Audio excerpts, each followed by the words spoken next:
Goeienaand, goeienaand. Dit is lekker om weer almal saam te sien. En ek sien ons is 'n bietjie minder, daar's 'n paar wat gister gesê het dat hulle gaan nie hier kan uitkom vanaand nie. Ons probeer ons beste weer om 'n plannetjie te maak dat hulle dalk na die tyd kan kyk. En ek het gedink ons kan sommer miskien vanaand begin deur om net gou 'n bietjie by julle te hoor wat ons sover gesels het, was sover die mees interessant geweest. Nou moenie my vraag nie verkeerd verstaan nie. Ek wil nie vra wat het julle die meeste kwaad gemaak vir my nie? Ons gaan nie dit bespreek nie, ons wil net uitvind wat was interessant geweest. Enige iets wat spesifiek uitgestaan het vir julle van wat ons sover bespreek het, wat spesifiek nogal nuwe gedagtes oopgemaak het, of miskien spesiaal interessant was? Dit is my interessant dat die twee gedeeltes van die brein, die een gedeelte kan die ander ignoreers. Aha. Nooit geweet nie. En dit is nogal 'n hele ander manier om te dink aan hoe of wat 'n deel van die brein in beheer is met sekere keuses, is dit nie so nie. Dit is handig te pas ook om vir mense kinders dit te leer. Abby is nou nog nie hier nie, so ek kan nou nog bietjie skinder. Maar toe ons nou van die storie begin besef het en bietjie meer van dit geleer het, het ek vir haar ook van dit geleer. En so kon ek makliker vir haar in kodetaal sê, jy is nou besig om met jou limbiese stelsel hierdie keuse te maak, dan besef die mense om ons nou nie altyd, ek sê vir haar, jy's nou besig om 'n baie dom besluit te maak nie, maar dit was vir haar ook goed om dit te besef, en dit is nogal 'n goeie manier om in te sien hoe die brein werk. Enigiets anders wat spesifiek vir julle uitgestaan het? Die cholesterol. Mhm. Dit was vir my interessant, want die rede hoekom ons cholesterol kry. Absoluut, absoluut. En ons sal nog so klein bietjie aan dit raak, maar ek dink dit is definitief 'n nuwe ding om ook aan te dink, dat dit is nie net 'n kwessie van daar's 'n nommertjie op die papier van my bloeduitslag wat ek moet hanteer nie, daar's ietsie onderliggend wat ons wil aanspreek. En miskien kan ons eintlik by daai punt aanknoop om net te beklemtoon dat ons kry baie keer vrae by mense wat vra, hoekom het ons die bediening begin wat die naam van Health Rethink het? Waar het ons nou met dit vorendag gekom? Ons het so baie dinge bygeleer hierdie afgelope paar jaar, en as ek sê ons, alhoewel hy ingenieur is, moet hy mos nou maar uit die aard van die saak uit saam met my leer. As ek 'n lesing kyk, dan moet ek nou maar vir hom ook maar van dit vertel. Ek kyk die lesing uit keuse, hy word geforseer, maar nietemin, hy geniet dit om saam met my te leer. En hoe meer ons begin leer het, hoe meer besef mens dat elke gesondheidkeuse op die ou einde van die dag affekteer nie net daai een deel van jou liggaam nie, maar dit affekteer op die einde van die dag jou brein. So wanneer ons gesonde keuses maak, is dit om my thinking, my gedagtes 'n bietjie nuut na dit te kyk soms en om daai gedagtes helderder te kry. En dit is 'n kosbare ding om mense brein te kan oppas, regtig waar. Maar nou vanaand gaan ons so klein bietjie ons fokus so half net in 'n ander rigting kyk. Ons het nou na die pypesisteem gekyk so bietjie met die bloed. Ons het gisterand na die elektriese stelsel gekyk. Vanaand gaan ons so bietjie na 'n ander stelsel kyk. Nou ek wil net gou hoor oom, ek weet nou nie presies wat se kar oom het nie, maar ek het gehoor hier in die dorp is daar 'n ou wat wasmasjiene diens. En hy sê hy sal die kar diens vir 'n baie goedkoop prys. Hy gee nou nie om, hy gaan nou net 'n bietjie afslag gee, want hy werk met die masjiene goeders. Hy ken mos nou motors en goeders, so hy sal sommer die kar diens lekker goedkoop. Oom nie dalk van daai special gebruik maak nie. Oom dink dan nou nie eers oor die antwoord en net mooi oordeelkundig besluitneming of so nie. Dis sommer so nee. Dit's 'n motormechanic wat aan die kar werk. Die wasmasjien ou gaan nie aan my kar werk nie. Hoekom oom? Hy wil tannie nie tannie se karretjie vat na die wasmasjien ou toe nie. Hy werk oulik met masjiene en goeders. Hy sê hy sal dit vir baie goedkoper doen as die kar. Ek kan die kar was. Kan hy maar die kar was. Want daarvoor het ons ook 'n spesialis. Ook 'n goeie punt. Hoekom sal ons nie ons kar vat na iemand wat met wasmasjiene werk nie, of miskien die yskas vat na die mechanic toe nie? Hoekom dink ons dis nie 'n goeie idee nie? Twee verskillende velde. Heeltemal verskillende velde. En as ek nou kyk na my kar en ek wil sien hoe ek om die beste gaan oppas, waar gaan ek gaan? En ek weet dit is 'n eenvoudige vraag, maar die vraag wat ons vanaand vir onsself wil vra is, waartoe gaan ek gaan om my kar te laat diens, sodat ek so seker is as moontlik dat die persoon die beste diens sal kan lewer daar? Die vervaardiger wat daai kar oorspronklik gemaak het, is dit nie so nie. Maar nou oom, dieselfde ding nou, ons het nou 'n Hyundai kar, maar Toyota laat die kar vir goedkoper diens. Moet ek nie maar na Toyota toe gaan of na Isuzu toe of so nie? Hulle kan dit vir jou doen, maar hulle gaan dalk nie weet wat met daai model. So daar's fyner kennis in die een of die ander. Stem ons almal daarmee saam? Mens dink nou dis nou 'n bietjie van 'n grap, maar stem ons almal saam dat die oorspronklike ontwerper van enige ingewikkelde ontwerp is die een wat die beste gaan verstaan hoe om daai ding, nie net hoe dit aan mekaar gesit is nie, maar hoe om dit te versorg. Is dit nie so nie?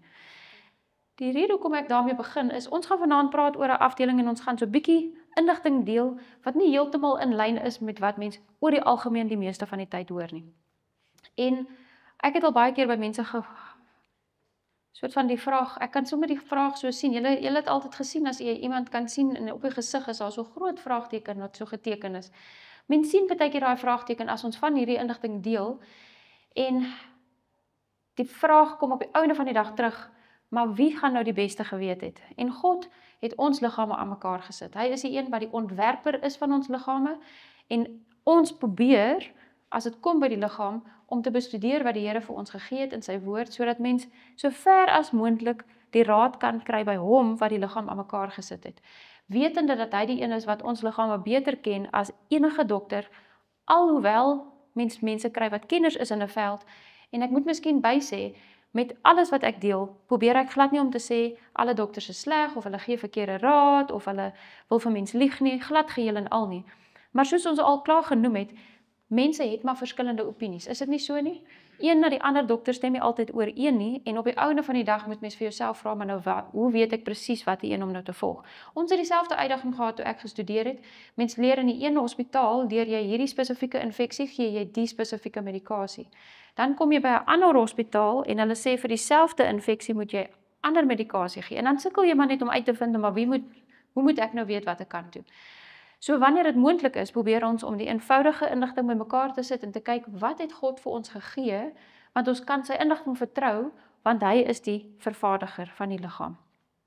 Nou, om terug te kom na die wasmasjien toe. Nou nie spesifiek met die diens van die wasmasjien nie. Wie van julle het nog nooit met 'n wasmasjien gewerk nie? Ons gaan dan nou nie vra wat ek dink Jaco se vrou van die situasie. Ek vra of julle almal 'n wasmasjien mee gewerk het, want ek het laas jaar het ek by Malawi 'n praatjie gaan doen, en toe ek daar die vraag begin vra, toe besef ek meer as halfte van die mense wat daar was, het nog nooit met 'n wasmasjien gewerk nie. So ek is bly ons weet almal hoe 'n wasmasjien werk. Ons is geseënd om 'n masjien te hê.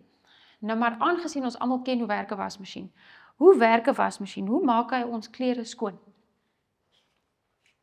Enige spesifieke gedagtes? Ek hoor die woord skommel. As hy skommel hom, wat doen hy nog met die was? Skommel en tuimel soos beweging. Hy spoel hom, so wat het hy nodig met die spoelery? Hy het water nodig en nog? Hy het 'n bietjie seep nodig. So sou julle saamstem, die wasmasjien se hele meganisme hang af van die beweging, die skommelbeweging, sowel as die water en die seepmengsel. So ons kan eintlik dan dit opsom en ons kan sê daar is twee hoofmeganismes waarmee die wasmasjien die klere skoonmaak. Dis 'n meganiese beweging en is 'n chemiese proses. Stem ons almal saam met dit? OK. Wat gebeur as ek daai wasmasjien probeer gebruik tydens load shedding? Niks. Goeie antwoord, daar gebeur absoluut niks nie. So hy het ook krag nodig om daai proses te kan doen. Daar moet energie wees wat aan hierdie masjien of wat in die masjien inkom waarmee die masjien dan hierdie twee prosesse kan volg. Ons almal is nog saam met mekaar, né? Nou julle ken seker, ek weet nie of julle dieselfde ervaring het nie, maar by ons in die huis toe ons 'n toploader wasmasjien gehad het, was dit nogal lekker. Jy sit jou bondel wasgoed in die bondel in of in die masjien in en dan sit jy nou alles in wat jy moet sit, jy sit die seepies in, jy druk die knoppie wat sê jy moet nou begin, en dan as jy in die gang afloop, dan sien jy ouma die kouse het nog uit my arms uitgeval, en hier kry ek nog 'n ding by my kind se kamer wat ek gou wil bysit, dan tel jy met hom op en dan gaan sit jy met hom nog weer by. Is dit nie so nie? Ja, maar nou, wat gebeur as die masjien nou al klaar met sy proses besig is? Doen hy net een ding die hele tyd wat jy hom, as jy daai startknoppie druk, doen hy net vir die hele tyd net een ding? Ek sien die koppe gaan so wat maak hy? Hy het 'n siklus, verskillende stappe, is ek reg? So in daai verskillende stappe, eers loop die water in, of hy weeg die goeders, dan is die water wat inloop, dan skommel hy, dan spoel hy, dan sit hy weer water in. Ons almal ken hy het al die stappe wat hy moet volg. Okay, so as daai wasmasjien nou aan die gang is en hy het nou daai wasgoed gewas en hy het miskien al keer gespoel al en hy's nou besig om die tweede keer te spoel en Abby loop daar by die huis in en sy kom van buite af en dit is 'n vreeslike modderspulletjie op haar broek. En ek besluit nie maar die masjien was mos nou al klaar. Ek sit sommer gou die broek by wat nou vol modder is. Hoe gaan daai spulletjie werk? Nee. Ek stem saam. Hy gaan nie werk nie. Hoekom gaan hy nie werk nie? Daai goed is klaar skoon. Hier kom nou 'n vuil ding in. Is klaar skoon, hier kom 'n vuil ding in en die proses van die masjien bly die proses. Is dit nie so nie? Hy het mos nou klaar 'n sekere paar stappe deur gegaan. So as ek hom nou 'n vuil ding bysit, dan maak hy mos nou maar net sy stappe klaar. Hy gaan nie die hele bondel skoon kry nie. So daai nuwe ding wat ek insit, besmet basies die res van die bondel. Ons almal stem saam as ek dit nou sê. So wat gaan ek kry op die heel einde? Gaan ek wasgoed kry wat meestal klaar gewas was, maar toe op die einde van die dag opgevoeter is deur die vuil ding wat bygekom het. Julle het daai selfe prentjie nou in julle gedagtes. Julle sien daai wasmasjien in die kop, nê? Okay. Wat maak ek as ek dan nou byvoorbeeld die wasbondel ingesit het daar, die wasgoed het nou lekker gewas, miskien het ek nou net nie in die rede geval nie, ek het nou die hele siklus laat gaan, en die wasgoed is silwer skoon, en ek kom met my nuwe bondel wasgoed, maar ek besluit, jong, ek gaan nou sommer dit net saam insit, ek het nie nou tyd om die ander wasgoed nou uit te haal nie, so ek gaan sommer net die nuwe bondel insit, ek gaan nie nou eers leeg maak nie, sal dit werk? Hoekom nie dan nie? Partykeer het mens nie tyd om nou eers leeg te maak en al die dinge te doen nie. Kan ek nie net maar die goed indruk nie.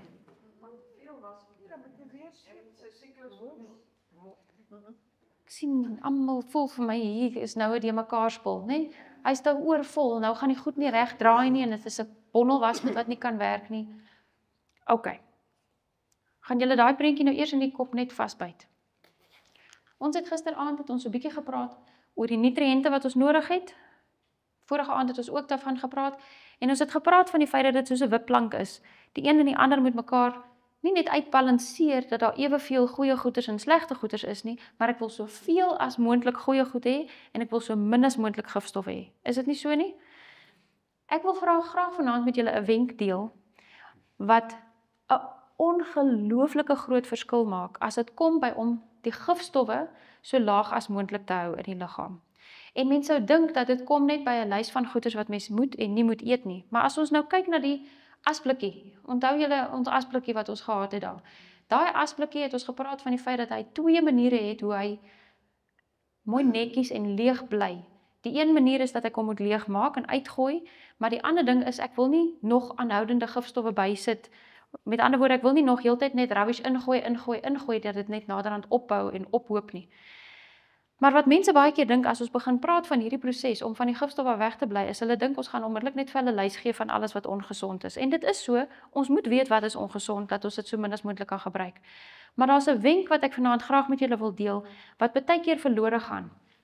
En dit is iets wat 'n enorme verskil kan maak op 'n praktiese vlak en iets wat elkeen eintlik aan toegang het. Nou ek wil eers vinnig net vir julle 'n kort storie vertel. So 'n paar jaar gelede het ek 'n oproep gekry van mense af wat ek nog nooit ontmoet het nie en hulle het vir my vertel van ander mense wat ek nog nooit ontmoet het nie en gevra, kan ek asseblief hierdie persoon help? Hy is baie siek. Ek sê toe vir hulle, ek weet nog nie of ek hom kan help nie, kom ons kyk nou maar hulle kan maar my nommer gee en die persoon kontak my toe, nou is ek op die foon met hom. Tot vandag toe het ek hom nog nooit ontmoet nie, ons het nog net oor die foon gesels. Die lank en die kort van dit is, toe ek met hom oor die foon praat, toe verduidelik hy vir my wat is fout en hy stuur vir my foto's en video's van wat is fout. Hy is 'n diabetiese pasiënt gewees met sy suiker wat al so gesukkel is om in beheer te hou dat hy al pilletjies gebruik het, meer as een verskillende pilletjie en hy het insuline ook gespuit. So sy suikersiekte was al redelik ver gevorderd gewees. Boonbehalwe die suikersiekte het hy ook hoë bloeddrukprobleme gehad, hy het baie hoë cholesterol gehad. Hy het op daai stadium meer as 200 kg geweeg, as ek dit nie mis het nie. En teen die tyd wat hy met my gepraat het oor die foon, het hy enkelfrakture gehad wat gebeur het omtrent 'n jaar gelede wat tot op daai punt nog steeds nie geheg het nie. Dit het nog nie gesond geword nie. So hy was ook bedlêend geweest. Hy kon nie op sy voete staan nie. Hy kon amper glad nie gewig op sy bene gesit het nie. So hy het die suikersiekte, die cholesterol, die bloeddruk en die bene, die enkels gehad wat nie gesond was nie. Hy kon nie baie rond beweeg het nie. En toe om die gesprek af te eindig, toe sê hy vir my, maar hy moet ook nou net bynoem, hy het ook 'n bietjie van 'n probleem met sy niere.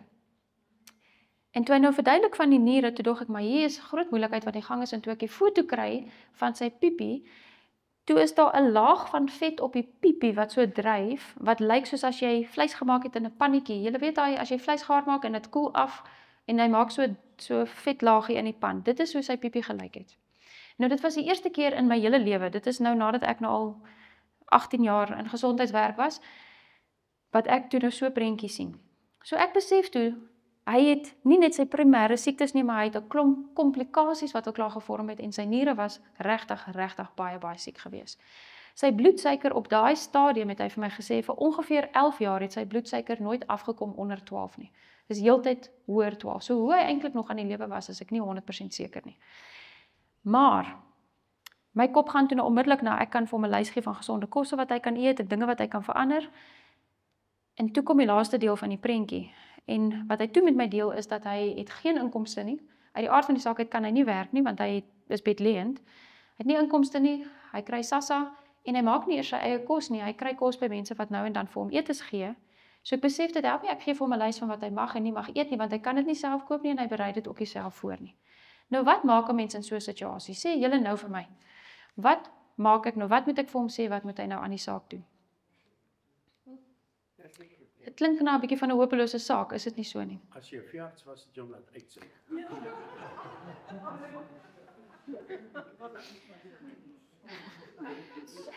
Ek weet nie of ek dit moet herhaal vir die kamera. Ons lag, maar dit is 'n ongelooflike moeilike situasie. As jy daai oproep kry en jy besef hierdie persoon vra vir jou vir raad, want hy dink jy's nou die slim persoon of jy's die dokter, en ek dink ek het nie 'n klou wat om vir hom te sê nie. En eendag sal ek nog vir hom, ek weet nie eers of hy weet van dit nie, ek moet nog vir hom 'n boodskapie stuur om vir hom sê, dit is wat gebeur het. Maar ek het vir 'n week lank, het ek gebid voordat ek vir hom geantwoord het, want ek het nie geweet wat om vir hom te sê nie. En ek het bly by die Here pleit en vir die Here gesê, Here, ek weet nie wat ek hom moet antwoord nie. Want hy het nie beheer oor sy daaglikse keuses soveel nie. En hoe langer die week aangegaan het, hoe langer het die boodskap in my gedagte sterker geraak. Leer vir hom hoe om te verander wat wel in sy beheer is. En toe daai gedagte by my opkom, toe stry ek met die Here, want hy het niks wat in sy beheer is nie. Hy kan nie loop nie, hy kan nie kos maak nie, hy kan nie kos koop nie. So wat kan hy doen wat in sy beheer is? Maar daar's een aspek wat ek teen die einde van daai week besef het, is in sy beheer. En dit is toe die raad wat ek vir hom gegee het. En binne 11 dae was sy piepie skoon gewees en binne 2 maande was sy suikers normaal gewees. Binne 4 maande toe sy af van sy suikermedikasie en vandag het hy nou al tot op nou toe 120 kg verloor. Met eenvoudige beginsels, hy's nog steeds 'n SASSA, 'n grant persoon wat nie 'n groot inkomste het nie. So met minimale inkomste en met minimale veranderinge in terme van hoeveel geld hy spandeer op sy kosse, was hierdie veranderinge moontlik gewees. So dit is iets, en ek deel dit met julle, want dit is iets wat 'n baie groot impak op mense se lewens kan hê. Die wasmasjien is 'n briljante voorbeeld van hoe die maag werk. En ons is geneig om die maag te hanteer asof dit 'n wasmasjien het wat die wasgoed onder agter by uithardloop. Is dit nie so nie? Ons sit ietsie in die mond in en 2 ure later dan loop ons weer verby ietsie in die kombuis en dan dink ons wel ek sit sommer nou maar nog ietsie in. Of ek eet my beskuitjie in die oggend en 'n uur en 'n half later dan eet ek my ontbyt en 2 ure later dan eet ek nog 'n koekie en 'n koppie tee en so gaan ek aan. Of ek kry baie keer 'n eetplan by die dieetkundige of by dokters wat sê ek moet elke 2 tot 3 ure eet. Is dit nie so nie? Het julle al gehoor partykeer dit is die eetplanne wat uitgedeel word? Daai eetplanne, en ek gaan dit weer sê, word nie uitgegee omdat daai mense wat dit sê skade probeer doen nie. Regtig waar, ek sê glad nie dat iemand probeer iemand skade aandoen as hulle daai raad gee nie. Maar wat baie keer vergeet te gaan is hoe die maag werk.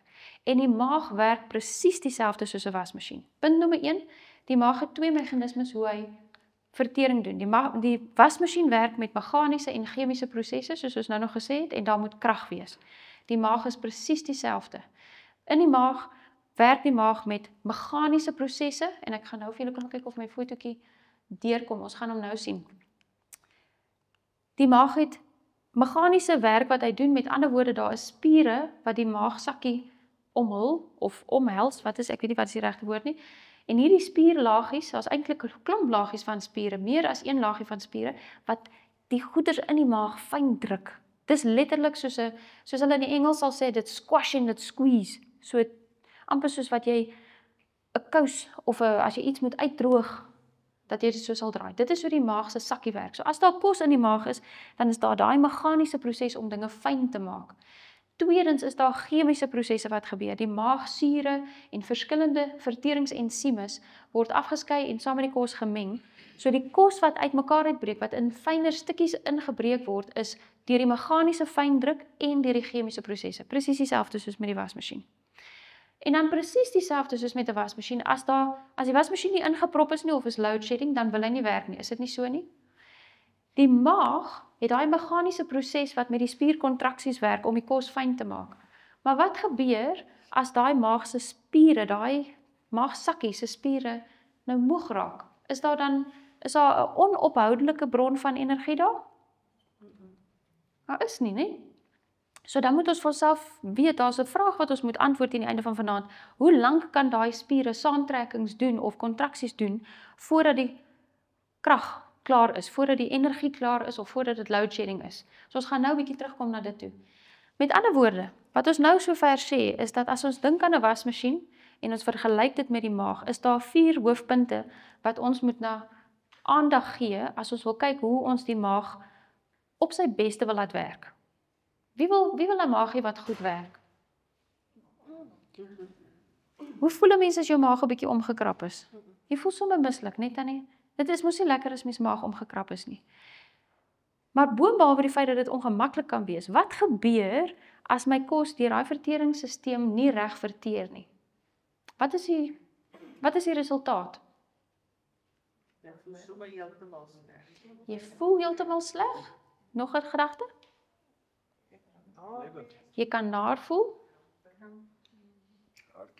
Jy kan hartlywigheid kry, jy kan diarree kry. So daar's 'n klomp, daar's soeibrand wat nie lekker, dit is 'n aaklige gevoel as daai suur so opstoot. So daar's allerlei simptome. Maar op die ou einde van die dag, buiten van dat ons sleg voel, het ons gisteraand het ons gepraat oor die feit dat die lewe is in die bloed, is dit nie so nie? En ons het gepraat van wat alles in die bloed moet wees. Nou ons het genoem van suurstof en gelukkig kom die suurstof deur die longe, nie deur die maag nie. Maar die ander dinge, die koolhidrate, die proteïene, die vette, die vitamine, die minerale, al daai goeders kom in die bloed in waardeur? Deur my kos. So as die maag nie reg werk nie, is die eindresultaat dat my bloed bevat nie wat dit moet vat nie. Sien ons almal daai koneksie. So dit is van kardinale belang dat my maag reg werk om my vertering reg te doen, want anders kan my liggaam nie daai nutriënte uit die kos uitabsorbeer nie. Maak dit sin? So wat is die hoofpunte wat ons dan in gedagte moet hou as dit kom by om die maag op te pas? En die maklikste manier is om te dink aan hoe jy jou wasmasjien gaan oppas. Die eerste ding is, as jy ietsie in daai maag insit wat geprosesseer moet word deur die maag, moet jy seker wees dat jy sit dit in wanneer die maag leeg is. Ons het nou nog gesê, as ek 'n bondel wasgoed in die masjien sit, terwyl ek die ou bondel of die vorige bondel nog nie uitgehaal het nie, is dit 'n gemors. Is dit nie so nie?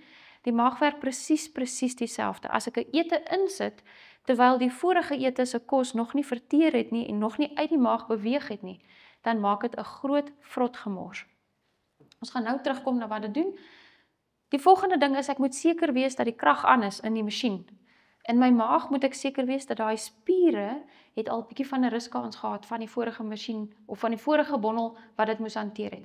So as ek nou die vorige ete geëet het, moet ek nie net weet dat die ete is verteer en dat dit leeg gemaak nie, maar ek moet seker wees dat daai spiere so effens 'n ruskansie gehad het.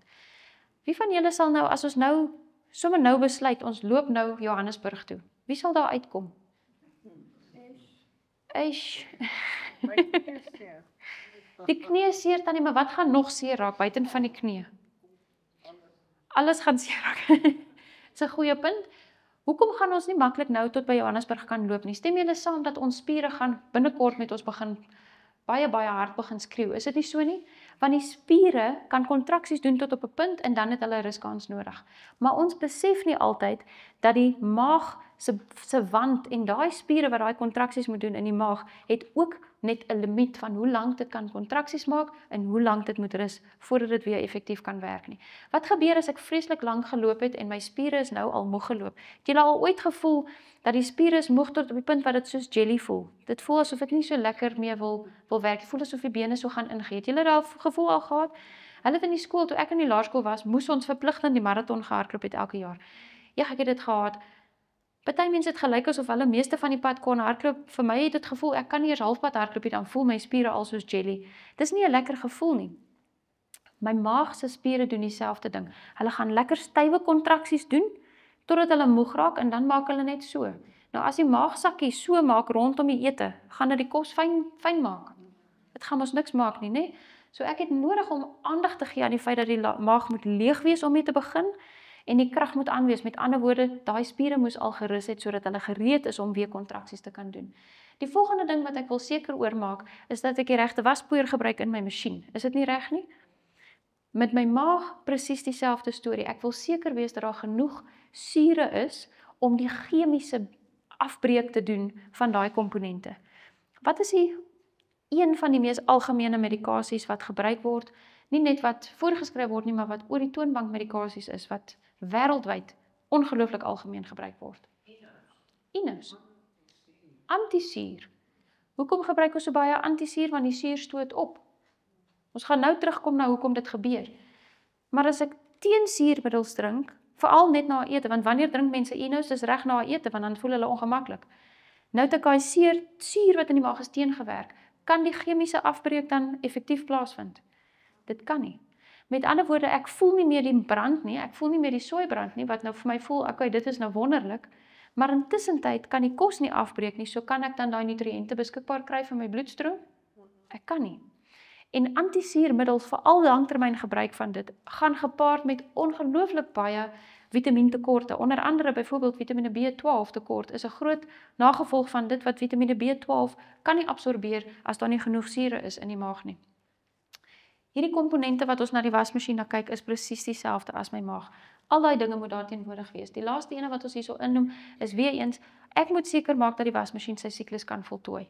Nou wat het ons nou nog gesê, as hy nou halfpad is met sy siklus, of hy het nou meer as halfpad gegaan en ek sit nou die modderbroek in, gaan dit werk?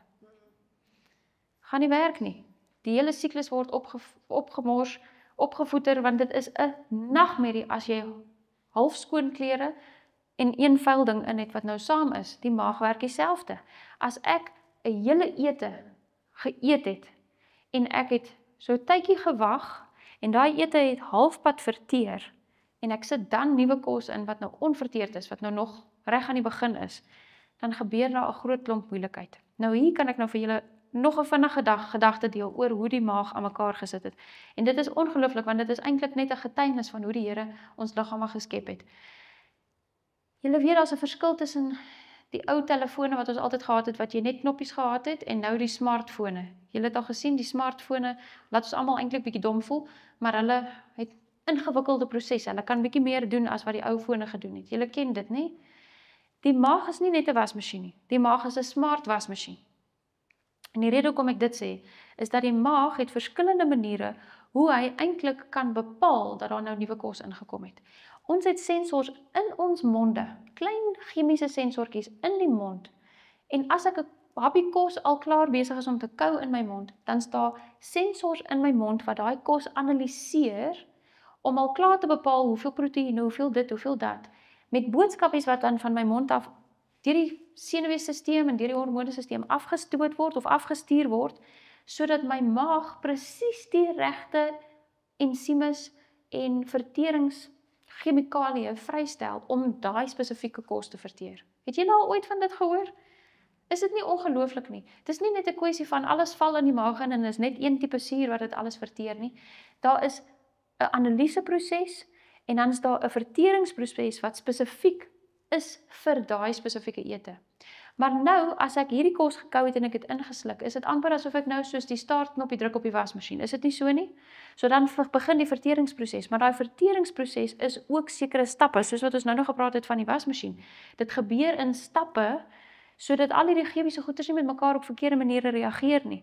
So daar is stappe wat gevolg word, en as daai stappe nou 60% of 70% nou klaar is, en ek sit dan onverteerde kos nog in, dan mors dit die hele storie op. Inteendeel, daar is sekere studies wat wys dat van daai vertering word dan eintlik net op sy gesit en die proses begin van vooraf. Dis asof die wasmasjien 'n smart wasmasjien is wat sommer sy hele siklus van vooraf weer begin. Maar nou kom ons terug na die vraag toe. Kan daai spiere wat die kontraksies doen en die meganiese vertering doen, kan hulle net aanhou en aanhou en aanhou sonder ophou? Hulle kan nie. So ons het nodig om aandag te gee aan elkeen van hierdie punte, om seker te maak dat elke ete wat in die maag beland, deur al die regte stappe gaan, chemies en meganies reg verteer, en dat die maag kan leegmaak, en 'n bietjie rus, voordat ek die volgende ete insit. Maak dit sin? Presies soos met 'n wasmasjien, dis presies dieselfde. Ek gaan, die eenvoudige reëls is, maak seker hy's leeg voordat jy iets insit, sit jou goeders in, maak seker jy sit die regte goeders in, moet hom nie oorvol laai nie, en as jy die volgende lading insit, moet jy eers leegmaak. Dis so eenvoudig soos dit. Maar nou kom die vraag. Ekskuus tog. Ja, Hoe lank vat dit vir 'n maag om leeg te word? dit is nou presies die vraag, en dis wat ons gaan moet antwoord, en seker maak dat ons het daai antwoord. So ek wil net gou vinnig vir julle hierdie prentjie wys, ek gaan nou om se vraag meer detail beantwoord. Ek weet nie of hierdie prentjie baie duidelik nou uitwys daar nie, maar dit is amper geteken asof hulle die maag so half oopgesny het, en in daai proses wat hulle hom so effens oopgesny het, op die prentjie nou, hoe hy geteken is, kan mens sien, daar is meer as een laagie van spiere. Ek weet nie of hierso kan mens so half sien, en hierdie prentjie wys nie so mooi duidelik op die projektor nie. As julle enigstens die prentjie na die tyd wil sien, ons kan hom ook op die groepie sit, ons kan hom deel, dan wys hy bietjie duideliker daarop. Maar daar's meer as een laagie van spiere wat daai kontraksies doen, en dan aan die binnekant van die maag is daar klomp selletjies wat al daai verskillende ensimes en sure en goeters afskei, wat nou al daai verteringsprosesse doen. Oom vra nou hoe lank vat dit voordat hy leeg maak. Hier aan die onderkant, julle kan nou my kolletjie daar sien, né? Hier aan die onderkant is daar iets wat ons moet aan aandag gee. Daaronder is 'n kleppie. Julle weet wat is 'n kleppie? Hy hou so toe en hy sit letterlik so, soos 'n deurtjie wat toemaak. En daai kleppie is toe as daar ete is, wat nou besig is om in die maagsakkie te verteer. Want vertering vind hierso plaas, maar dit moet klaar maak in die maagsakkie voordat hy leegmaak en dinge deur laat gaan na die darmes toe. Daai kleppie bly toe. En wat gebeur is, julle moet nou vir my stop as ek nou te tegnies raak. Waai net vir my en sê net vir my hokkie, of sê weer. Hier in die maagsakkie gaan die goeders verteer, dit gaan skommel, dit gaan vol sure meng, al daai tipe van dinge. Hierdie kleppietjie bly toe, en dan net na hierdie kleppietjie, net in die eerste deel van die dun darm, is daar nog sensortjies. En elke nou en dan, terwyl daai ete nog in die maag is daar klein bietjies, hulle noem dit sulke sampeltjies, of sulke toets samples, ek weet nie wat 'n sampel is in Afrikaans nie. Toetsmonstertjies, dis 'n groot woord oom, ek moet nou baie diep dink. Hierdie klein bietjies wat so deurgelaat word deurgelaat, en dan is daar sensors in daai klein area van die dun darm, eerste deel van die dun darm, wat dan analiseer of die kos al klaar fyn genoeg is. Is dit nie ongelooflik nie? En as daai sensors optel dat die kosstukke is nog te groot, dan is daar weer 'n boodskap wat na die kleppie toe gaan om te sê hy moet nog langer toe bly. So met ander woorde, daar's nie een vasgestelde tyd noodwendig wat mens kan sê hy het 'n timer op hom nie, as ek dit so kan sê. Dis soos met jou wasmasjien kan jy mos sien, hy wys vir jou, dis altyd sulke snaakse tye, 1 uur en 64 minute of wat ook al die masjien se stelling is. Hierdie maag het nie 'n timer wat vir hom sê daai deur gaan onmiddellik oopgaan dan nie. Hy is 'n smart wasmasjien, so hy toets, en as dit wys, of as daai sensortjie nou optel dat daai kosstukke is nog nie fyn genoeg nie, dan word daai klep langer toegehou. Maar, sê maar nou net ek het my ontbyt geëet, 'n redelike goeie ontbyt geëet, en dan het ek nou die saak in die rede geval in die middel van die oggend, want ek het nou nog beskuit geëet, sê maar 10 uur, en toe het ek verby die vrugtebak geloop, 12 uur, en toe eet ek 'n appel, en dan 'n halfuur later of 'n uur later, toe kom eet ons in die eetsaal, en ek eet nog 'n ete. So dis nou so half so groterige mengsel, en dit is alles sulke stukkies wat inkom, so dit het nog nie klaar verteer nie. As daai sensor optel dat daar's nog onverteerde kos, kan hy daai deurtjie net toehou tot en met die punt waar die maag nie meer kan rek nie. Maak dit sin? So selfs al is die kos nie heeltemal verteer nie, as daar dan nou heeltyd nuwe kos bykom en die maag rek nou te groot oop want dit is te vol, dan gaan hy uiteindelik die deurtjie oopgaan en dit gaan nou maar die goed laat deurmaak. Maak dit sin? Maar wat gaan dan deur na die dundarm toe? 'n Mengsel van verteerde kos en halfverteerde kos of onverteerde kos, is dit nie so nie? So daai groot stukkies wat dan nou in die dundarm opeindig, is nutriënte wat nie beskikbaar is nie, want dit is nie nutriënte wat kan ingevat word in die bloedstroom nie. Maar daar's nog iets wat gebeur. Elke keer as daai klein kleppie 'n boodskapie stuur om te sê ons moet nog nie oopmaak nie, want die kos is nog nie heeltemal verteer nie en die goed bly langer en langer in die maagsakkie, dan is daar 'n snaakse proses wat daar plaasvind. En hier kom die belangrike gedagte wat eintlik die antwoord is vir hoekom daai pasiënt van my gesonder geword het, toe hy nou van die storie gehoor het. Tannie, wat gebeur as tannie 'n oorryp vruggie het, wat op die toonbank staan in die somer? En dis 'n lekker, Goggas wees. hy gaan goggas wees en daai piesang wat nou lekker oorryp was en is 'n lekker warm dag. Wat gebeur met hom? Baie pap. Hy gis vandag, né? OK. Hoe warm is dit binne in die maag as hy in verterings is, as hy besig is om hierdie kontraksies te doen? Waarom kan jy... Tussen 39 en 41 grade Celsius. Dit raak warm in die maag. So hoe vinnig gaan die kos begin vrot teen daai temperatuur? Blitsvinnig, blitsvinnig. En daai kos wat nou nog met die sure gemeng is, die sure is belangrik want dit is wat die kos afbreek, maar dit is 'n afbreekproses, is dit nie so nie? So as daai storie versnel word, die afbreek van die kos is aan die gang daar, dis 'n suurmengsel en dit is 'n warm mengsel. As dit langer vat as wat dit moet vat, as die kos in hierdie maagsakkie gehou word vir 'n ekstra uur of 'n ekstra 2 ure of 'n ekstra 3 ure, wat gebeur met daai kos? Dit vrot. Dit vrot. Dit stink. Ek het een keer het iemand vir my gesê, nee, jy moenie sê dit vrot nie, jy moet dalk net sê dit gis of iets soos dit. Dit vrot. Ons het gastroskopies, het ek 'n dokter geassisteer wat gastroskopies doen, wat ons 'n kamera insit in iemand se maag 10 uur in die oggend, terwyl daai persoon se vorige ete letterlik die vorige dag was, 6 uur of 7 uur die aand of wat ook al dit was. En as hierdie prosesse nie reg werk nie, as die maag nie reg werk nie, 10 uur die volgende oggend, dan sit daar nog steeds kosstukkies daar so in die maag en dit stink, dit vrot. Maar wat gebeur nog as dit gis? Wat vorm dit? Dit vorm gasse wat my aaklig laat voel en dit vorm alkohol. Dit is een van die plekke in die liggaam waar ek 'n brouery kan vorm as ek regtig wil. En ek ken baie mense wat sê ons het lankal besluit ons gaan nie meer drink nie want ons weet alkohol affekteer ons brein. Maar dit is ook so, as ek hierdie storie nie reg doen nie, dan vorm ek letterlik alkohol in my maag, want die kos wat vrot, vorm ook alkohol in my maag self. Daai pasiënt wat ek mee gewerk het ek tot die gevolgtrekking gekom dat die een ding wat in sy beheer is, wat nie afhanklik is van sy finansies of sy mobiliteit nie, is nie wat hy eet nie, maar wanneer hy eet. En as ek hom kan ooreed om sy etenstye so te maak dat die maag leeg is as hy kos inneem, dat die maag nie in die rede geval word nie, met ander woorde dat hy nie tussen etes eet nie, en as hy seker maak dat die maag kry 'n ruskans voordat hy die volgende ete eet, dan gaan ons miskien wen. En dit is al wat hy toegepas het vir die eerste paar dae, en dit is met daai eenvoudige plan, wat die piepie begin skoon raak het en die suikers begin regkom het. Hoekom? Want as mens dit reg kry, is daar nie soveel gifstowwe wat vorm in die binnekant van die maag nie. Selfs al eet ek gesonde kos, as ek tussen etes eet, met ander woorde ek eet en dan val ek die proses in die rede en ek val die proses in die rede en ek sit die heeltyd onverteerde kosse by en hierdie masjien moet heeltyd sy proses oorbegin. As ek selfs met gesonde kos die roetine verkeerd kry, dan vrot dit en dan vorm dit gifstowwe. So sien julle wat ek wys het nou, as ons wil aandag gee aan daai gifstowwe, is dit nie net van om weg te bly van ongesonde kosse nie, maar ek wil seker maak dat dit wat ek wel eet, nie vrot in my maag nie. Nou om terug te kom na oom se vraag toe. As ons kyk na hierdie proses, dan is dit belangrik vir ons om te weet dat 'n minimum van 4 tot 5 ure is noodsaaklik vir elke ete om ordentlik te verteer. En dis is waar ons nou van gepraat het. Die raad wat mense kry dat jy elke 2 tot 3 ure moet eet, maak moeilikheid met hierdie proses. Want dit is bitter onwaarskynlik dat 'n etetjie, al is dit 'n relatiewe klein ete, heeltemal klaar verteer binne 2 of 3 ure.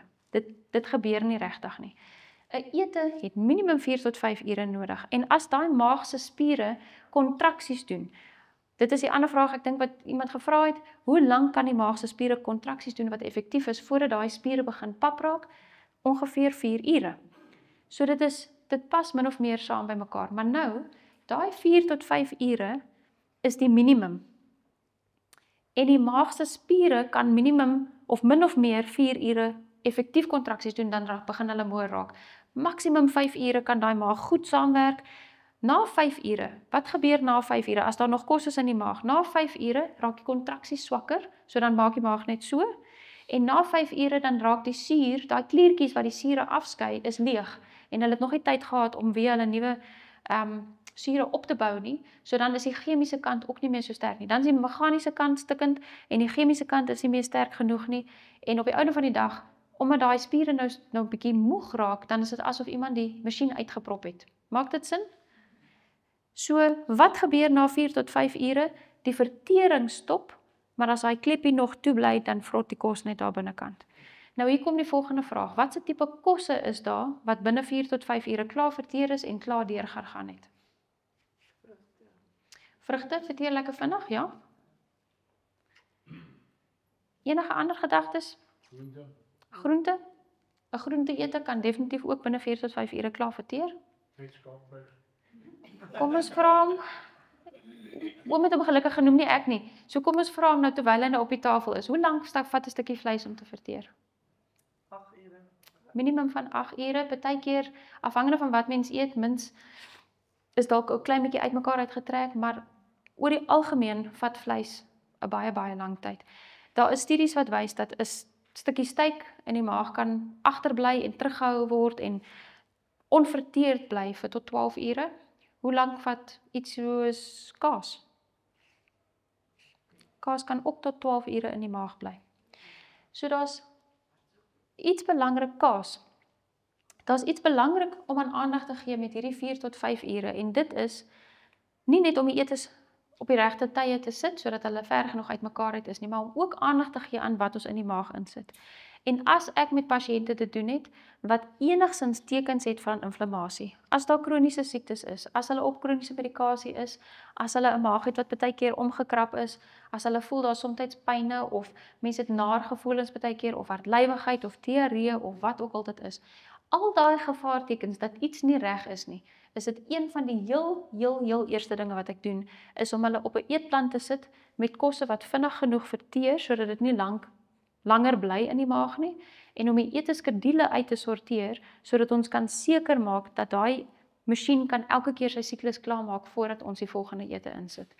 Is ons almal bymekaar met wat ons sover van gepraat het? Stem julle verstaan wat ek bedoel met die masjien en hoe dit werk en hoe dit ons help om die maag te verstaan? Daai chemiese en meganiese proses kom terug na dieselfde goeters wat ons nou oor gepraat het. Selfs soos met die wasmasjien, ek gaan dieselfde doen met my maag. So waarop kom dit dan neer? Dit kom neer op die feit dat as ek 'n ete geëet het, as ek opstaan van die tafel, ek het nou al dit vir Abigail so geleer, as sy opstaan van die tafel, dan moet sy vir haarself sê, my wasmasjien is nou gelaai en ek gaan nou die startknopie druk. En wat moet ek doen as die wasmasjien besig is om te was? Ek los hom. Is dit nie so nie? Dis al wat ek hoef te doen, ek moet hom los, totdat ek weet hy is klaar. Nou wie van julle se wasmasjien in die maag sing so daai deentjie, tin tin tin tin, julle ken daai deentjie van die masjien, daai irriterende liedjie. Sing ons maag vir ons daai liedjie. Hy sing nie regtig daai liedjie nie, nê? So dis soms moeilik om te weet, is hy nou leeg of is hy nou nie leeg nie. So, wat ek gaan doen is, ek gaan probeer om kosse te kies wat vinnig verteer, want dit is een van die maniere hoe ek kan weet dat ek hom nie onnodig langer uitrek, daai siklus uitrek nie, en dan gaan ek ten minste 5 ure wag. As ek 5 ure wag, ten minste tussen my etes, en ek het gesonde kos geëet, en ek bly weg van, sover as wat ek moontlik kan van die ongesonde goeders af, dan kan ek relatief seker wees, dat na 5 ure is my maag, het hy klaar verteer. Maar dan as hy nou leeg gemaak het, wat wil ek nog bysit vir hom? ruspunte, Net so klein rusperiode, presies oom, dis al wat ek wil net nog so klein rusperiode bysit, sodat daai spiere dan net so bietjie kan ontspan. Want as daai onderste klep wat ons nou nog gewys het, as hy nou leeg of oopgemaak het en die maag het leeg gemaak, as ek onmiddellik die volgende kos insit, dan is daai maagspiere maar nog steeds maar papperig, hulle is nog nie heeltemal gereed nie. Kom ons hardloop gou vinnig deur 'n algemene roetine. 'n Algemene roetine, wel ten minste hoe ons vir jare lank in ons huis was, is jy word in die oggend wakker en jy eet 'n beskuit. Miskien saam met ietsie om te drink.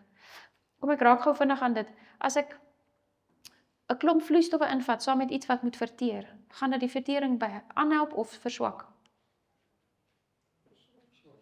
Hoekom gaan dit verswak? want dit verdun die sure, presies. So as ek daai ete wil help, dat hy nog vinniger kan verteer, dat ek hom nie onnodig lank vat om te verteer nie, dan wil ek ook nie my drinkgoeders saam met die ete vat nie. Ek wil so 'n bietjie van 'n tyd gee, dat daai sure net eers 'n bietjie hulle werk kan doen. So nou vat ek 'n beskuit in die oggend in die algemene roetine, en 'n uur of wat later eet ek ontbyt, en in die middel van die oggend eet ek weer ietsie, 'n vruggie of ietsie soos dit, en dan eet ek weer, miskien berei ek nou middagete voor, so van 11:00 af terwyl ek kos begin maak, en begin ek maar proe aan die goeders, dan eet ek nou my middagete, en in die middag gaan eet ek weer 'n ou ietsiekie, dalk is dit 'n vruggie, want ek hou van gesonde goeders, so ek eet dalk weer 'n vruggie 3 uur, en dan in die aand eet ek my heel hoofete. Hoe goed gaan daai aandete verteer? Wat het heeldag gebeur? Daai spiere het heeldag aan die gang gehou, kontraksie, lankal verby die 4 ure wat daai spiere effektief kan kontraksies maak, maar hulle hou aan en hulle probeer en hulle raak swakker, en teen die aand is daai spiere nou maar net so, hulle is maar net so, dan sit ek nou my heel hoofete in met my stukkie steak. Kan ons sien hoekom daai roetine nie lekker werk nie. En dan wonder mense hoekom dit so algemeen is vir ons om sooibrand te kry, want ek het gasse wat die hele tyd vorm van hierdie kosse wat vrot in my maag, en hulle wonder hoekom is daar hele tyd ongemaklikheid of opswel of die maag wat opgeset is. Dit is omdat ons 'n roetine baie keer volg waar die kos nie reg verteer nie, die maag maak nie leeg nie, en ons bly die hele tyd aanhoudende goeders insit. So, ons kom weer terug na ons eenvoudige gedagte toe. Hierdie rympie het ons nou al oor en oor gewys, maar ons wys hom weer. My nutriënte, my nutrition of my nutriënte is belangrik om te kies kosse wat maklik verteerbaar is, en dan gaan ek my roetine probeer volg dat die etes ver genoeg uitmekaar het. So wat het ons nou gesê, hoe ver moet die ete wees? Minimum 5 ure met 'n klein bietjie rusperiode. So iewers tussen 5 en 6 ure is hierdie ideaal tussen my etes. So dit is nou wat ek begin tel vandat ek opstaan. As ek nou klaar geëet het, ek my laaste happie kosie gevat, dan kan ek nou net vinnig op my horlosie kyk en ek kan sien, okay, dit is nou 8 uur in die oggend. En dan wil ek seker maak, ideaal gesproke, dat ek nie te vinnig weer eet nie. As ek op 'n plek is, wat ek miskien moet inval by 'n roetine, waar daai etes 'n bietjie nader aan mekaar is. Ek weet nie presies hoe werk dit by meeste van die plekke nie. Wat is die etenstye byvoorbeeld in die eetsaal hierso? 8, 12 en 5 uur.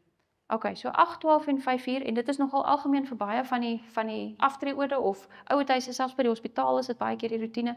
As mense 8 uur kom sit en hulle het 7:30 byvoorbeeld nou klaar, 8:30 sê maar klaar geëet met hulle ontbyt. 8:30, 10:30, 11:30, 12:30, 1:30, 2:30, 2 uur se kant is eintlik wanneer daai maag leeg is. So baie plekke bedien kos op 'n tyd waar die etes min of meer 3 of 4 ure uitmekaar uit is. En dit is grootliks verantwoordelik vir hoekom so baie mense moeilikheid het. Maar as ek weet ek gaan by so iets nou in moet val, dan moet ek ekstra meer bewus wees daarvan, dat ek 'n ete gaan eet wat nie onnodig bestanddele bevat wat langer vat om te verteer nie. So as ek byvoorbeeld weet ek gaan sê maar 3 of 4 ure uitmekaar uit etes moet eet, dan gaan ek seker maak dat ek nie diereprodukte eet nie, want dit is die produkte wat langer vat om te verteer. Dan gaan ek meer spesiaal fokus daarop om net planteprodukte te eet, sodat ek 'n groter kans het dat daai ete klaar verteer het. Maar ideaal moet ek in elk geval, as ek kan, daai etes verder uitmekaar uit het. Ek gaan fokus op my nutriënte, dan gaan ek 'n bietjie aandag gee as ek my maag, hierdie wasmasjien mooi wil opwas, gaan ek spesiaal aandag gee aan beweging. Wat is die beste as mens nou net 'n groot ete geëet het, om lekker te gaan lê direk na die ete? Is dit nie so nie? Ek sien 'n paar koppe wat skud en 'n paar wat so gaan. Om my bloedsirkulasie aan die gang te kry, help my kos om vinniger te verteer. So om 'n kort stappie te vat na ete is uitstekend. Dis nie die ideale tyd om nou te gaan aerobics doen of 'n groot gym sessie te doen nie, maar dis definitief 'n goeie tyd om so 'n bietjie te beweeg. Wat gaan ek doen met my vloeistowwe? My waters en my vloeistowwe gaan ek probeer om hulle bietjie weg te skuif van my etes. Ek gaan hulle nie direk saam met my etes eet nie of drink nie. Die ideaal met my drinkgoed is om ten minste so 'n uur te wag nadat ek geëet het, sodat daai sure hulle werk bietjie kan doen, en dan kan ek weer 'n bietjie begin drink. So min of meer so 1/2 uur voor die ete wil ek ophou drink, en so uur na die ete kan ek maar weer so 'n bietjie drink. Is dit algemeen? Wat gebeur as ons by 'n restaurant aankom? Wat wil jy drink? En drink, bestel mense so 'n groot glas met 'n drinkding, en direk na daar dan eet hulle 'n hele bord chips en steak. Is dit nie so nie? En dan nog 'n lekker koppie koffie, en dan wonder hulle hoekom kry hulle sooibrand direk na. Dit is omdat daai konkoksie net eenvoudig nie lekker werk nie. En op die einde van die dag, soos wat ek deur hierdie lysie gaan, selfs met wat ons van gepraat het van die matigheid of die temperance wat ons oorgenoem het, as ek kan leer om nie net nee te sê vir giftige goed nie, maar om ook nee te sê vir my tussenspesel happies en daai tipe van dinge, dan pas ek hierdie masjien op so 'n manier wat hy die beste kan werk.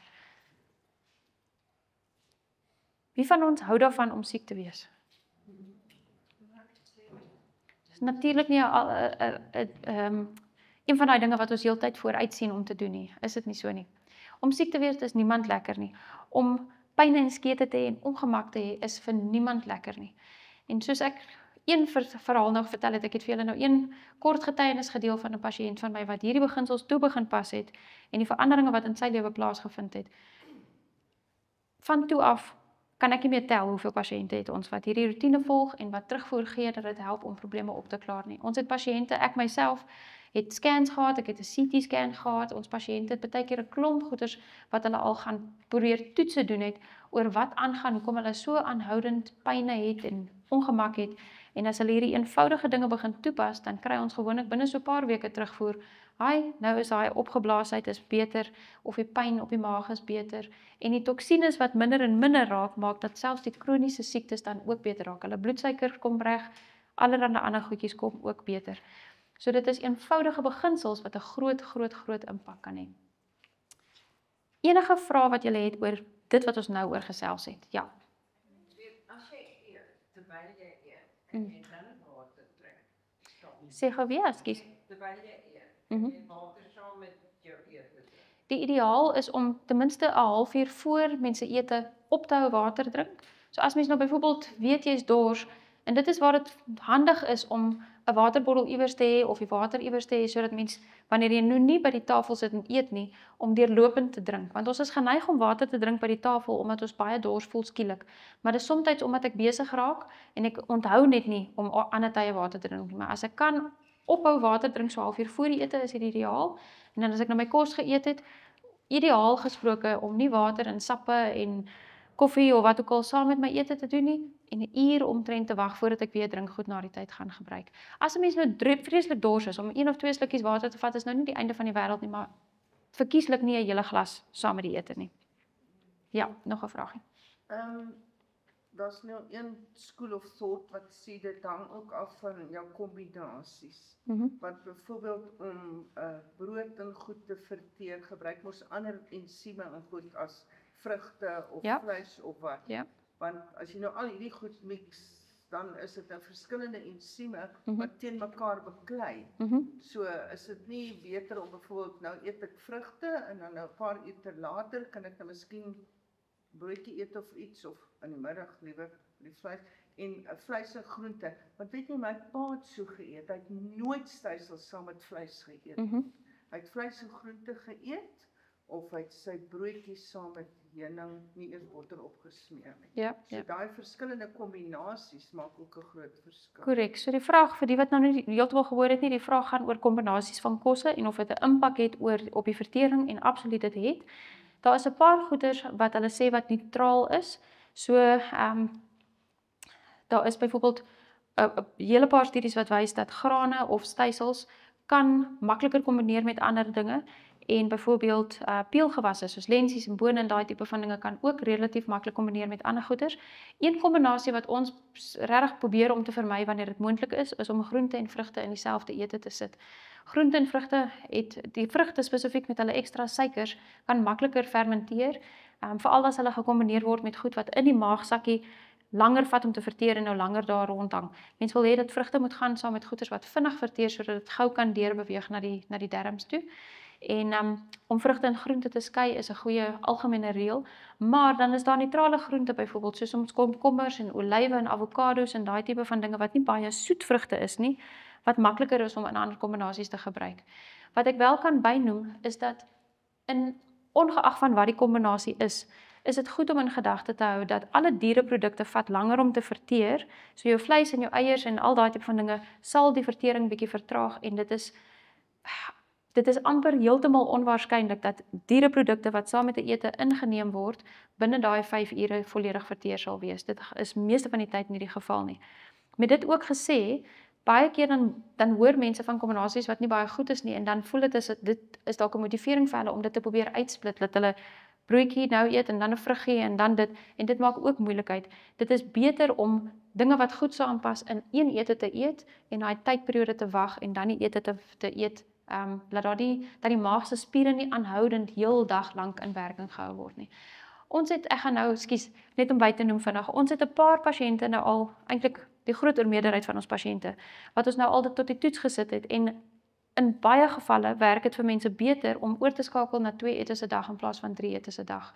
Waar hulle eintlik dan so 'n bietjie later in die oggend ontbyt eet en dan 'n goeie 5 tot 6 ure gaping gee daar in die tussentyd waarin hulle fokus op hidrasie om lekker goed die liggaam die drinkgoedjies in te neem tussen die etes en dan eet hulle weer hulle middagete so klein bietjie later sodat daai 2 etes verder van mekaar af is, maar dat hulle ook dan met daai bietjie later middagete kan hulle dan die aandete eintlik weglos met die gevolg dat die maag is leeg by die tyd as hulle gaan slaap. En dit klink soos 'n snaakse ding. Baie keer het ons die gedagte dat as my maag leeg is as ek gaan slaap, dan gaan ek nou nie lekker voel nie. Maar slaapkwaliteit is baie beter as die maag leeg is en die liggaam bou ongelooflik baie gifstowwe op as die kos in die maag is terwyl ek slaap, want dit verteer nie reg tydens slaap nie. So die ideaal is eintlik om groter ete in die oggende te eet en dan of 'n hoofete in die middag te eet met 'n klein ietsie vir aandete of om aandete eintlik heeltemal uit te skakel. Nog 'n vraag hierdie kant. Wanneer word 'n mens dan nou vet? Wanneer word 'n mens vet? Dis 'n goeie vraag dan nie. En daar's 2 hoofgoeders wat daarby saamkom. Die een kant is dat die hoeveelheid energie wat ek invat 'n bietjie meer is as die energie wat my selletjies verbrand. Maar die ander ding met gewig optel is as daar baie toksines is. As daar baie toksines is, dan is daar ook 'n verandering met hoe die nutriënte in selletjies ingeneem word en hoe daai energie verbrand word. So as ons aandag gee spesifiek as iemand raad vra spesifiek wat hulle gewig wil verloor, dan gee ek vir hulle hierdie spesifieke riglyne om te volg. Ek noem spesifiek vir hulle van die vertering van die kos sodat ons wil seker maak elke ete verteer volledig, dat daar nie gifstowwe is wat op daai manier opbou nie. En dan is dit belangrik, baie belangrik vir ons om dinge uit te skakel wat inflammasie die heeltyd veroorsaak, sodat die liggaam kan gesond maak waar daar gesondmaking nodig is. En dit help om die hele stelsel beter te stabiliseer. Ons het nog 'n ding agtergekom hierdie afgelope tyd en dit is al ons pasiënte, letterlik almal van hulle, ek gee my nou my reg op as ek lieg, maar al ons pasiënte wat oorskakel na 'n plante dieet toe, selfs al eet hulle lekker baie, as hulle 'n goeie ontbyt eet, en as ons ontbyt eet, dit is, baie keer dan dink mense ons is vergaande, maar as ons ontbyt eet ons vrugte en 'n goeie volgraan pap of 'n muesli of iets soos dit, met neute, met sade, met 'n broodjie, met avo en nog goedjies by, en baie keer sal ons regtig lyk asof ons nou amper by 'n hotel was vir ete, maar dit is 'n goeie ete wat alles in het wat ons nodig het en dan wag ons volle 5 tot 6 ure voordat ons die volgende ete eet. En ons pasiënte wat oorskakel dat hulle daai spasiering reg het in hulle etes en as hulle plante dieet volg wat hulle die gemorskosse uitgeskakel het. Ek het nog nie een persoon gehad wat regtig gesê het hulle het nie gewig verloor op daai plan nie. Enige ander vragies? Yes. Ek wil net weet as jy nou suikersiekte het en nou word en jy moet nou jou suiker reguleer en nou kort iets eet, hoe affekteer hierdie konsep dit? Baie dankie vir daai vraag. Dit is 'n baie belangrike vraag. Die vraag is, wat maak ek dan as ek suikersiekte het? Want baie keer as ek suikersiekte het, dan is die raad wat vir my gegee word, is dat ek juis elke 2 tot 3 ure moet eet om my suiker te reguleer. Wat is alkohol? Alkohol is 'n tipe van suiker. So as ek kos het wat in my maag is, en dit verteer nie reg nie, as daar kos is in my maag wat vrot, en wat gis, en wat alkohol vorm, wat gaan dit maak met my suiker? Gaan dit stabiliseer of opstoot? As die bloedsuiker onstabiel is, dan is hy geneig om erger onstabiel te raak as mense meer gereeld eet. Ons gaan nou verder praat as ek kan praat. Enige ander vrae? Kan ons nie maar nog steeds chocolates kry?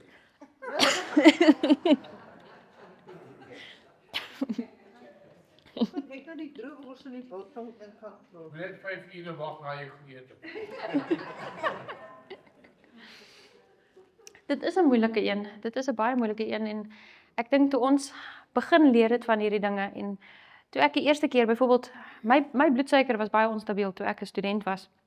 In die sin van dat dit heeltyd vir my gevoel het na 3 ure nadat ek geëet het, dan voel dit asof ek nie meer kan uithou nie. Dan moet ek nou onmiddellik iets eet. En vir dieselfde geld toe ons geleer het dat diereprodukte verteer nie baie goed nie, so ons begin leer het oor die feit dat diereprodukte het eintlik minimaal nutriënte. Dit het proteïene in, maar andersins is dit minimaal nutriënte, want daai dier het 'n klomp nutriënte ingevat en dan moet my liggaam nou eintlik maar die leftover kry of die second hand kry van wat die dier geëet het. So toe ons dit geleer het, het ons swaar gesluk aan daai konsep. En tot vandag toe nie net in ons eie lewens nie, maar die mense wat ons nou mee gewerk het, wat oorgeskakel het na 'n plante dieet toe, wat daai gemors goed uitgeskakel het. Mense se terugvoer is regtig ongelooflik. Hulle lewenskwaliteit verbeter, hulle simptome gaan weg. So dit gee mens motivering.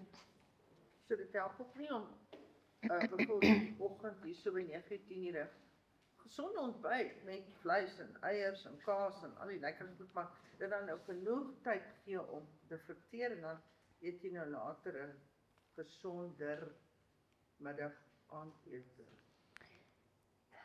Die een ding wat ek miskien kan bynoem, en dit is 'n bietjie tegnies, so julle moet nou net sê as dit 'n bietjie te tegnies raak, maar daar's 'n verskil tussen diereproteïene en planteproteïene. Albei van hulle is saamgebou met wat hulle noem aminosure, en die aminosure is soos boublokkies, amper soos Lego blokkies. En daai Lego blokkies moet deur die liggaam nou weer uitmekaar uitgehaal word om mense eie selletjies te bou, die struktuur van jou eie selle te bou. Maar daai Lego blokkietjies is in ander verwantskappe in jou diereproteïene as wat dit in planteproteïene is. En met planteproteïene kan jou liggaam maklik daai boublokkies uitmekaar uithaal en maklik bou wat hy moet self bou. En die afval van daai proses is basies water en koolstofdioksied. Nou die water piepie ek uit en die koolstofdioksied asem ek uit, so daar's nie gifstowwe wat enige stres op my liggaam sit nie. Diereproteïene aan die ander kant is spesifieke boublokkies wat moeiliker is om uitmekaar uit te haal en in die proses wat my liggaam daai boublokkies metaboliseer, is daar gifstowwe wat vorm. En tot 40% van die gewig van 'n diereproteïen se inname eindig op in toksiese gifstowwe. Dis 'n groot hoeveelheid. Met ander woorde, as ek 'n eier geëet het, is amper 40% van daai eier se gewig is toksiese metaboliese gifstowwe. En dit sit 'n ongelooflike ekstra lading op, want dit is nie dieselfde as die koolstofdioksied in die water wat in die planteproteïene vorm nie. Aan die diereproteïene se kant is dit sure wat dit is die sure wat gout veroorsaak. Dit is die stres op die niere, die stres op die lewer en daai tipe van dinge. So wat mense nie besef nie is dat in die eras waar vleis en in die plekke waar vleis gebruik is wat mense relatief oukei is met hulle vleisverbruik, is as hulle vleis en hulle diereprodukte inname minder as 10% is van hulle totale dieet. Maar ons het in ons samelewing beweeg na 'n rigting toe waar diereprodukte partykeer amper 70% van 'n ete is. En dit sit 'n massiewe toksiese lading op die liggaam. So hoe meer ons kan oorskakel sodat ons bordkos maksimum varsgoeders bevat en minimum diereprodukte bevat, hoe makliker is dit vir die liggaam om dan ek wil amper sê te kan bybly met die gifstowwe wat nou moet skoongemaak word. Maar ons is geneig om ongelukkig die diereprodukte in te vat en dit is preserveermiddels en is kleursels en dit is chutneys en is souse en is jy weet dis 'n klomp toksiese middels wat inkom en dit raak net te veel. Dit is hoekom daar so baie kroniese siektes is. Ek gaan nou as daar nog 'n vragie. Waar kan voortdeur aan? Die mense wat net mooi vleis eet. Die karnivore dieet het een aspek waar mense wel 'n voordeel sien en dit is dat hulle gewig verloor. Maar hoekom verloor hulle gewig daarop?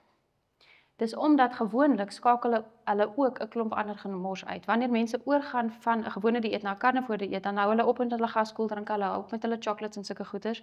So daar is klomp gifstowwe wat wel uitgeskakel word, so hulle sal gewig verloor. Maar die karnivore dieet het 'n massiewe kardiovaskulêre stres wat bykom en daar's baie studies wat nou wys dat mense op die kort termyn wys dit nie altyd nie, maar sodra hulle op daai dieet was vir 'n hele tydjie, dan kom daar al hoe meer negatiewe goeders uit. Hulle hartaanvalrisiko's is hoër, hulle beroerte risiko's is hoër, daar is ongelooflik baie aanpaksels in die are, want daai ekstra gifstowwe is nie net vette wat inkom nie, dit is gifstowwe wat inkom en metaboliese gifstowwe wat vorm, so dit maak baie moeilikheid. Ek kan daar nog getuig hoor, ek is van ondervinding. Ek is op wat vlees die eet gesit om gewig te verloor. Na 3 weke toe ons doodgaan. Toe ek teruggaan na normale dieet, nog steeds vlees eet, maar groente ook. Binne 'n week. Ja. Jy sien, die snaakse ding is wat baie keer wegraak in die inligting, is dat groente en vrugte is ons mees nutriënt gekonsentreerde kosse. Jou vitamine, jou minerale en al daai dinge is hoofsaaklik gekonsentreer in groentes en vrugtes en peulgewasse. En vleis, onder andere, diereprodukte het geen vesel in nie. Nou mense dink dit klink nie reg nie, want as jy 'n stukkie steak probeer sny op jou bord, dan voel dit mos asof dit veselagtig is, maar daar is geen vesel in diereprodukte whatsoever nie. En dan is daar's minimaal vitamines, daar's minimaal ander nutriënte in daai diereprodukte, terwyl ons is afhanklik van ons vars groentes en vrugtes en plantekosse vir meeste van daai nutriënte. En dit is soos ons gesê het, is 'n makliker absorbeerbare vorm in die planteprodukte. Wat van brood? Wat van brood wat ons so mal is oor? Ek is glad nie teen brood nie. Geheel en al nie teen brood nie, maar wat ons meestal nou begin uitvind en wat ek dink seker maar in die laaste 5 of 10 jaar meer duideliker raak, is die feit dat koring maak moeilikheid. En koring in sigself maak moeilikheid omdat hy verander is. Hy is nie meer in die oorspronklike vorm as wat die Here dit geskep het nie. Julle het al seker gehoor van GMO-produkte. So byvoorbeeld mielies meeste van die mielies wat ons kry is GMO-mielies. Mense moet spesiaal navraag doen om mielieprodukte te koop of mieliemeel of wat ook al te koop wat non-GMO is. Koring is nie genetically modified nie, hy is nie GMO nie, maar hy is gehybridized, soos wat hulle sal sê, wat ook nie meer sy natuurlike vorm is nie. En as gevolg van daai proses wat al gedoen is op dit, maak koring moeilikheid, dit is verantwoordelik vir al die glutenprobleme wat mense het en hormoonprobleme en al sulke goeie, so ons eet nog baie brood, ons is baie lief vir brood, maar een van die dinge wat help is om oor te skakel na byvoorbeeld 'n glutenvrye of alternatiewe meele, of speldmeel is 'n wonderlike alternatief, want speldmeel is amper soos koring, hy proe baie dieselfde soos koring, maar hy het nie dieselfde gluten en probleme. Speld. S-P-E-L-T, sê ek nou reg, speld. Kry mense weer so in die winkel? Soms kry mense speld in die winkels, maar nie so algemeen nie. Jy kry rogbrode in die winkel, wat eintlik ook 'n goeie alternatief is. En dan speld, as mens jou eie broodjie wil bak, is dit makliker dan om speldmeel self te bestel. En daar is opsies soos dit vir die van julle wat op die WhatsApp groepie julle nommer opgesit het om daarop te wees. Ons sal sommer 'n bietjie hulpbronne deel daarso ook. Plekke waar mense goedjies kan bestel en makliker by sekere goederes in die hande kan kry. Maar is dit dan beter om hierdie volgraan brode te eet met hulle voel sommer as jy een snytjie eet, dit is jy okay. Ja. In plaas van wit brood. Ek eet nie algemeen die wit brood nie. Ja. Dis 'n baie goeie Hierdie gewone gesnyde brood blaas my so op. Ja, dis 'n goeie punt. As ons praat van brode, is daar brode en brode. So die gluten kan 'n probleem wees, maar daar's ander dinge wat ook 'n probleem kan wees. Een van die goeders wat baie keer in die winkelbrode bygesit is, of nie een nie, maar wat baie keer deel is van dit, is hulle sit preserveermiddels en flour improvers en bleaching agents en ek weet nie wat se goeders alles nie. Daar's baie bymiddels wat bykom by winkelbrode wat giftig is en wat regtig nie goed is vir ons nie. So om so min as moontlik van dit in te kry is beter. Die gesondheidsbroodjies is definitief beter. En dan witmeel. Wat is die verskil tussen witmeel en volgraanmeel? Enige gedagtes? Die vesel is uit. Presies, hulle vat die koringkie soos wat hy gemaak is. Nou of dit nou koring of speld is of wat ook al, hulle vat daai graan soos wat hy gemaak is en hulle haal die vesel van hom af, hulle haal die koringkie uit hom uit en wat op die einde van die dag oorbly om daai witmeel te maak is net die stysel wat agterbly. En stysel is suiker in die bloed. So as ek byvoorbeeld my suikers onder beheer wil hê, dan wil ek nie daai geprosesseerde meele hê nie. Ek wil die heel graan gebruik soos wat hy oorspronklik was.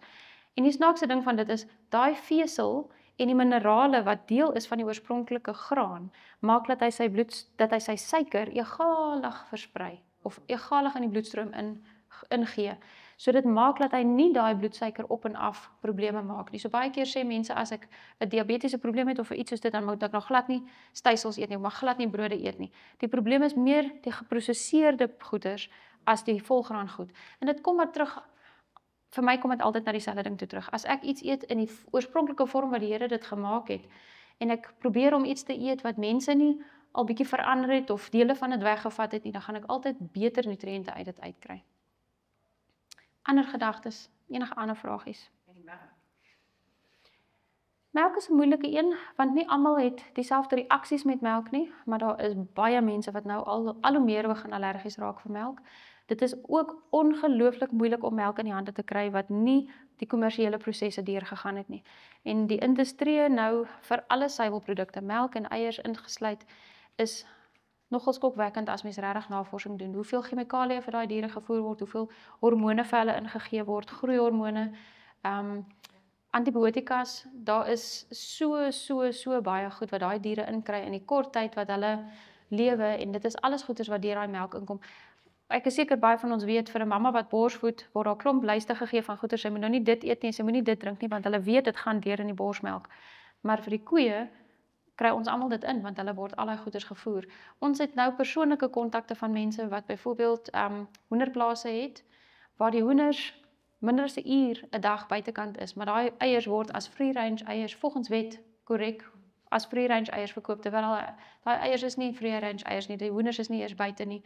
So daar's baie aspekte van die industrie wat dinge moeiliker maak. Ek dink 100 jaar terug op 'n plaas was dinge dalk anders te gewees, maar deesdae is dit regtig waar hoe meer ons kan wegbeweeg van die diereprodukte, hoe veiliger. En ons sien dit in ons pasiënte.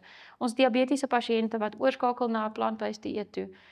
Meeste van hulle, die groot oormeerderheid van hulle wat hierdie roetine volg, die eetespasiering volg, tussen etes uitsny en op 'n plant-based dieet gaan, meeste van hulle is af van hulle medikasies binne 4 maande.